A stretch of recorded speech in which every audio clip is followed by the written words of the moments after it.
Hello बच्चों, आइए प्रश्न को पढ़ते हैं। प्रश्न यह है, उस समतल का समीकरण ज्ञात कीजिए जो समतलों 3x minus 4y plus 5z बराबर 10 और 2x plus 2y minus 3z बराबर 4 के प्रतिच्छेदन से होकर जाता है और रेखा x बराबर 2y बराबर 3z के समांतर है। तो आइए सर्वप्रथम प्रश्न की मुख्य अवधारणा को जान लेते हैं। मुख्य अवधारणा, यदि हमें दो समतल दिए जाएं, मान लिया P1 और P2, ये दो समतल दे रखे हैं, तो इनके प्रतिच्छेद से होकर जाने वाले समतल का समीकरण हम P बराबर प्राप्त कर सकते हैं P1 प्लस लैम्डा P2 से। तो सर्वप्रथम तो ये बात हो गई, यहाँ तक हम इसको हल कर सकते हैं। इसके बाद हमें दे रखा है कि और रेखा के समांतर है, तो इसके लिए चित्र द्वारा प्रदर्शित करते हैं। देखिए, एक समतल बना लेते हैं जो कि दिए गए समतल के प्रतिच्छेदन का समतल का समीकरण होगा, यानी कि P के लिए हमने चित्र बनाया हुआ है। ठीक है, अब इसका जो अभिलंब होगा वो समतल के लंबवत होगा। तो इस समतल के समीकरण के जो दिक् अनुपात होंगे वो इस अभिलंब के दिक् अनुपात होंगे। मान लेते हैं कि वो A1, B1 और C1 है। ठीक है, तथा रेखा समतल के समांतर है। तो देखिए, एक समांतर रेखा बना लेते हैं जो कि समतल के समांतर है। इस रेखा के दिक् अनुपात क्या होंगे? मान लिया A2, B2 और C2 होंगे। तो देखिए, रेखा अगर समतल के समांतर है और अभिलंब समतल के लंबवत है, तो ये अभिलंब इस रेखा के भी लंबवत होगा। और यदि ये लंबवत है तो इनके दिक् अनुपातों में क्या संबंध होगा? दिक् अनुपातों में संबंध आ जाएगा A1 A2 plus B1 B2 plus C1 C2 बराबर 0।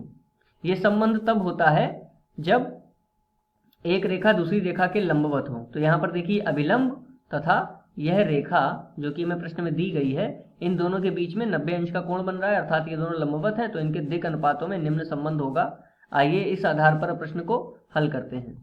देखिए, सर्वप्रथम दो हमें समतल दे रखे हैं। मान लेते हैं P1 बराबर कितना दे रखा है? 3x minus 4y plus 5z बराबर 10, एक ये समतल दे रखा है। तथा द्वितीय समतल है P2, वो कितना दे रखा है? 2x plus 2y minus 3z बराबर 4। तो सर्वप्रथम इसको जो इसका मानक समीकरण होता है उस रूप में लिख लेंगे। तो मानक समीकरण किसी समतल का कार्तीय रूप में क्या होता है? ax plus by plus cz plus d बराबर 0। और इसके बाद में इन दोनों को योग कर देंगे इस आधार पर। तो देखिए, P बराबर हमें क्या प्राप्त होगा? 3x minus 4y plus 5z, और 10 को अगर हम बाएं पक्ष में ले आएंगे तो माइनस 10 प्लस लैम्डा और कोष्ठक में 2x plus 2y minus 3z minus 4 बराबर 0।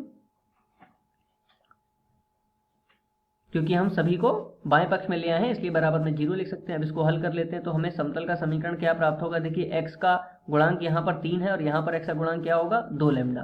तो अर्थात हमें प्राप्त होगा कोष्ठक में 3 प्लस 2 लैम्डा x। इसी प्रकार y का गुणांक यहाँ पर है माइनस 4 और यहाँ पर हमें प्राप्त होगा प्लस का 2 लैम्डा। तो यहाँ पर यदि माइनस लगा दें तो हमें प्राप्त होगा 4 माइनस 2 लैम्डा y। इसके पश्चात यहाँ पर देखिए, z का गुणांक है 5 और यहाँ पर z का गुणांक है 3। तो यहाँ पर लिख लेंगे कोष्ठक में 5 माइनस 3 लैम्डा और z। इसके बाद में माइनस 10 और माइनस 4 लैम्डा बराबर 0। तो ये समतल का समीकरण हो गया। अब इस समतल के समीकरण को यदि हम समतल के मानक समीकरण से तुलना करें तो देखिए इसके दिक् अनुपात। अब देखिए, समतल के अभिलंब के दिक् अनुपात हमने क्या माने थे? A1 B1 और C1। तो क्रमशः A1 B1 और C1 के मान क्या हो जाएंगे? इसको अगले पृष्ठ पर लिख लेते हैं।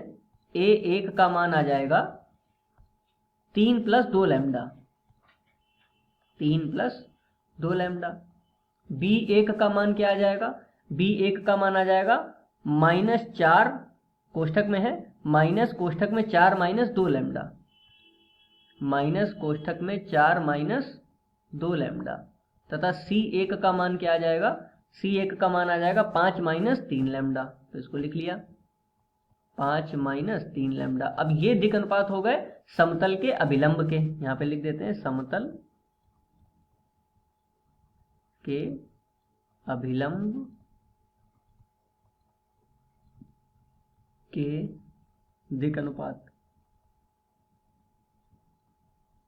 ठीक है, इसके पश्चात हम रेखा के निकालेंगे। तो देखिए रेखा यहाँ पर लिख लेते हैं, रेखा हमें क्या दी हुई है, रेखा के दिक् अनुपात।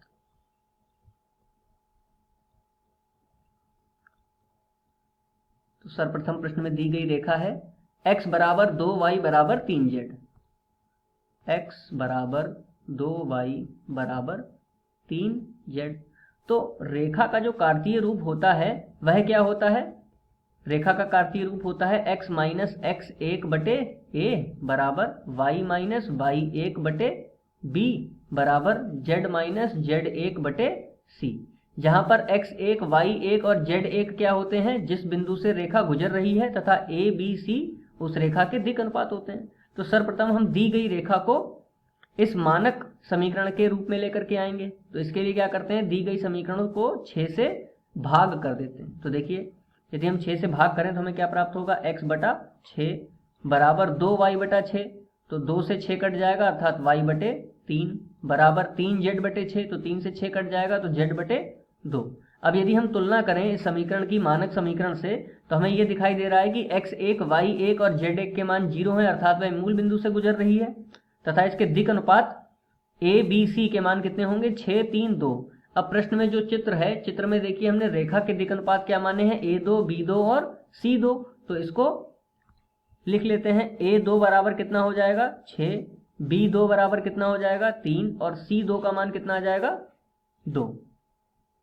अब क्योंकि इस रेखा के दिक् अनुपात और समतल के अभिलंब के दिक् अनुपात के बीच में क्या संबंध होगा, क्योंकि इन दोनों के बीच में 90 अंश का कोण बन रहा है, तो इनके बीच में संबंध होगा a1 a2 अर्थात a1 गुणा a2 प्लस b1 गुणा b2 प्लस c1 गुणा c2 बराबर 0। तो इसको लिख लेते हैं, a1 a2 plus b1 b2 plus c1 c2 बराबर 0। तो देखिए a1 और a2 की यदि हम गुणा करें तो a1 का मान है 3 प्लस 2 लैम्डा गुणा 6, तो हमें क्या प्राप्त होगा, 6 3 18 प्लस 6 दूनी 12 लैम्डा। ठीक है, प्लस b1 का मान है -4 -2 लैम्डा। तो कोष्ठक खोलकर हम b2 अर्थात 3 से और गुणा कर दें तो हमें क्या प्राप्त होगा, -3 चौक 12 माइनस माइनस प्लस 3 दूनी 6 लैम्डा। इसी प्रकार c2 की गुणा c1 में करेंगे तो हमें क्या प्राप्त होगा, 2 पंजे 10 माइनस 2 तियां 6 लैम्डा बराबर 0। तो देखिए लैम्डा के सभी पद हम एक बार हल कर लेते हैं। यहाँ पर देखिए 6 लैम्डा से ये 6 लैम्डा प्लस माइनस का कट गया तो हमें प्राप्त होगा 12 लैम्डा। अब संख्याएं देख लीजिए, संख्याएं क्या क्या हैं, 18 माइनस 12, तो 18 में से 12 को घटाएंगे बचेगा 6, 6 और ये 10 कितने हो गए 16। तो बराबर में यदि 16 को भेज दें तो माइनस का 16 आ जाएगा। ठीक है, 4 से यदि हम इसको काट लें, 4 तियां 12 4 चौक 16, तो लैम्डा का मान कितना आ गया, -4 बटे 3।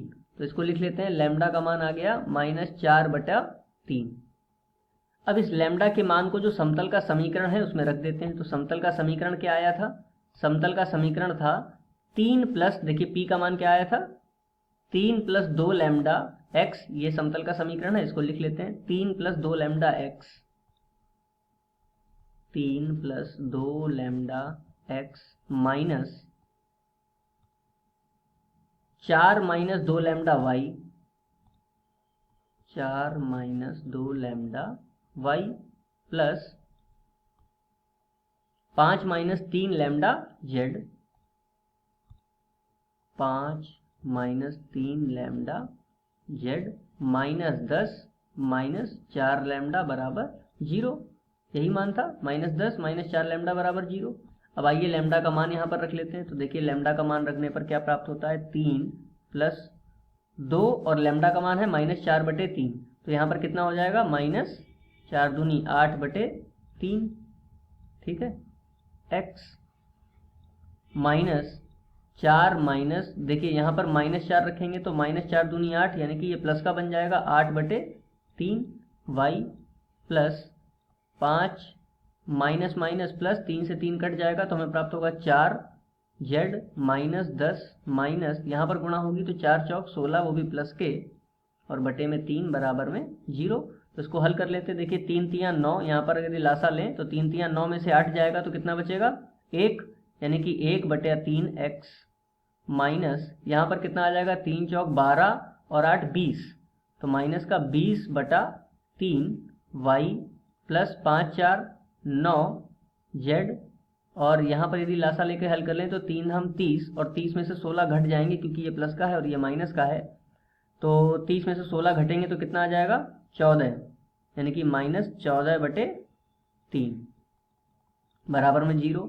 3 से यदि पूरी समीकरण की हम गुणा कर दें तो हमें प्राप्त होगा x minus 20y plus 3 name 27z minus 14 बराबर 0। मुख्य अवधारणा के आधार पर ये दिए गए प्रश्न का उपयुक्त उत्तर है। आशा करते हैं आपको समझ में आया होगा। धन्यवाद।